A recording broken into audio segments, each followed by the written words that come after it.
Finalmente, las empresas de telefonía se dieron cuenta de la intrusión. Muchos de nosotros recibimos advertencias varias veces de los agentes especiales de las compañías telefónicas, de los encargados de seguridad de las compañías. Las conferencias de los manipuladores pronto se llenaron de historias sobre investigaciones llevadas a cabo por agentes de las empresas de telefonía, sobre todo por el famoso señor Duffy. El señor Duffy decidió hacer una visita a Bill. La madre de Bill permitió al señor Duffy hacer todo lo que quiso. Uno de aquellos agentes especiales solía hablar conmigo a veces. También habló en algunas ocasiones con mi padre con la esperanza de que yo dejara todo aquello. Posteriormente, Duffy fue a visitar a Bill a la escuela. No creo que Bill le dijera nada. Dejábamos de hacerlo durante una temporada, pero como nos divertía, volvíamos a hacerlo una y otra vez. El señor Duffy pronto quedó eclipsado por una amenaza mucho más seria: ser expuestos a la luz en un medio de comunicación de difusión nacional, gracias a Ron Rosenbaum, un periodista neoyorquino. Fue como entrar en el mundo de los forajidos electrónicos de Alicia en el País de las Maravillas. Estaban enviando mensajes fuera de los canales convencionales y además estaban creando el miedo a la intromisión en las comunicaciones. Creo que los manipuladores del teléfono respondían a la paranoia generalizada que sentía el público respecto a los teléfonos y a las comunicaciones. Debido al movimiento antibelicista y a la reacción del FBI, todo el mundo pensaba que su teléfono estaba intervenido. El teléfono fue una especie de foco de paranoia general sobre la intrusión del Estado, sobre la falta de intimidad, sobre toda esa clase de cosas. Rosenbaum logró dar con la pista de Denny y Joe Angresia. Sin embargo, el Capitán Crunch se mostró más esquivo. El Capitán Crunch era uno de los grandes personajes norteamericanos, una especie de superhéroe de fantasía creado en el país. Todos los que fueron entrevistados por Ron Rosenbaum habían mencionado al Capitán Crunch. Por esa razón le llamé y le dije: no nos gustaría que publicara usted ese artículo porque, en serio, no es una buena idea. El Capitán Crunch estaba muy preocupado porque no hacía más que repetirme: haga lo que haga, no quiero que esta información caiga en manos de los radicales. Él tenía la sensación de que aquello podría llegar a paralizar el sistema de telefonía de los Estados Unidos e incluso colocar a los Estados Unidos bajo el yugo nuclear de la Unión Soviética. El artículo de Ron Rosenbaum sobre los manipuladores de teléfonos fue publicado en la revista Esquire en octubre de 1971. Acudí a la biblioteca, leí el artículo y no podía creerlo. Era tan revelador, me dije: oh Dios mío. En aquel momento me di cuenta de que la manipulación telefónica, tal y como yo la había conocido, había muerto. Se lo leí a Denny entero por teléfono. Todo el mundo recibió su llamada. Una de las últimas llamadas que hicimos fue para leer el artículo a todos porque no podían leerlo. No daban crédito a aquello. Les dije: chicos, estáis acabados. No debisteis permitir que aquel tipo hablara con vosotros. No teníais que haberle proporcionado toda esa información. Después del artículo del Esquire, todo el mundo se subió al carro. Hola a todos. ¿De quién es el número 2374059? Mío y de Paul. Después, todas aquellas fuerzas tan poderosas se unieron sobre todo con la idea de robar. En algunos casos no pasó de una especie de vandalismo juvenil, ya saben, del tipo de estoy haciendo algo malo a que es chulo, pero en otros casos hubo afán de lucro. Bueno, en nuestro programa acelerado para cazar a los manipuladores de teléfonos que cada vez tienen más éxito, detectamos que algunos son hombres de negocios, detectives privados, agentes de bolsa, concesionarios de coches. Hasta hemos detectado a algunos que pertenecen al crimen organizado.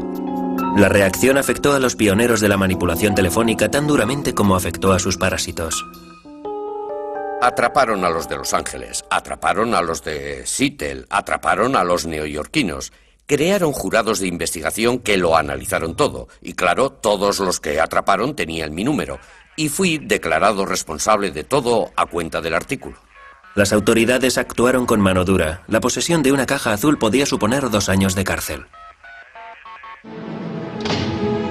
El Capitán Crunch fue acusado de un delito federal de fraude a las empresas de telefonía y pasó 4 meses en la cárcel. La manipulación de teléfonos estaba muerta, pero no enterrada. Estaba a punto de estallar una revolución tecnológica a escala mundial, y el Capitán Crunch todavía seguía allí para servir de inspiración a una nueva generación de piratas informáticos. La piratería había nacido como una exploración divertida de las redes de telefonía, pero todo aquello iba a cambiar con la creación del ordenador personal, una revolución tecnológica que los propios piratas informáticos habían inspirado. Un elemento clave en la revolución fue Steve Wozniak, un joven estudiante de ingeniería cuyo mundo había quedado patas arriba tras el artículo del Esquire sobre las cajas azules. Fue el artículo más sorprendente que jamás había leído. Hablaba de ingenieros y técnicos como yo que se habían burlado de las empresas de telefonía y que habían creado redes que nadie pensaba que existían. A Wozniak le entusiasmó tanto el artículo que empezó a montar su propia caja azul. Al principio solo puse algunos de los chips que yo mismo había diseñado en una tabla y empecé a soldar cables. Por esa razón, cuando acabé el montaje de la caja azul, algunos tonos estaban bien y otros mal. Empecé a buscar al Capitán Crunch. Una vez que su tapadera había quedado hecha añicos por el Esquire, John Draper intentó pasar totalmente desapercibido. Todo el mundo decía que John Draper era el Capitán Crunch. Llamé a la emisora de radio y pedí que John Draper me llamara. Me dijeron, no, ha desaparecido de la vista después del artículo del Esquire. Supe que había dado con él. 10 minutos más tarde sonó el teléfono. Exclamé, Dios mío, qué malas noticias. Era él, nos dijo que vendría a Berkeley a reunirse con nosotros en el dormitorio. Tuve la sensación de que el que venía a casa era el mismísimo presidente. Fui allí sin saber realmente qué era lo que estaba pasando. Wolf quiso que le enseñara a utilizar la caja azul, él acababa de montar una. Me había hecho a la idea de que se trataba de un tío muy ligón y resultón con las chicas, y cuando se presentó en la puerta de alguna manera no coincidía con la idea que me había forjado de él. Dijo, soy el Capitán Crunch. Dije, bien chicos, la verdad, no creo que tenga ganas de hacer esto. Me contestó, está bien. Me sentí todo un héroe. Añadí, me imagino que no pasará nada. Al fin y al cabo, estoy en un dormitorio y será muy difícil que alguien detecte la llamada. Woz me preguntó, ¿podemos telefonear al Papa? Le contesté, pienso que sí. Cogí el número del Vaticano y llamamos preguntando por el Papa. Nos dijeron, el Papa no está disponible en estos momentos. Eran como las 4 de la madrugada. Aquella misma noche empecé a aprender códigos y técnicas de John Draper y de los demás para utilizarlas para hablar con las operadoras, y las semanas siguientes las dediqué a hacer prácticas para ver hasta dónde podía llegar. Creo que estaba un poco asustado con la idea de que me cazaran. Un par de semanas más tarde, el coche de Wozniak sufrió una avería. Por suerte, él y su colega Steve Jobs tenían una caja azul a mano. Decidimos llamar a nuestros amigos de Berkeley con la caja azul para que nos llevaran a casa en coche. Steve realizó la llamada sirviéndose de la caja azul. Cuando contestó la operadora, colgó asustado. Volvió a llamar. Al contestar, la operadora colgó otra vez de lo asustado que estaba. Fue cuando apareció un poli. Estaba en la cabina con una caja azul en las manos. Oh, Dios mío.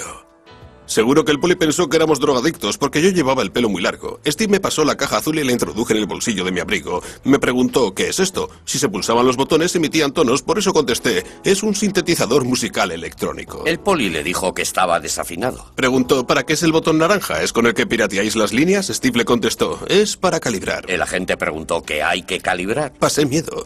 Supimos que nos habían cogido, nos metieron en el coche patrulla. Los dos polis iban en el asiento delantero y Steve y yo en el de atrás. El poli que iba de copiloto se dio la vuelta. El poli se dio la vuelta hacia Woz y le dijo, un tipo llamado Moog te ha delatado. Era un sintetizador Moog.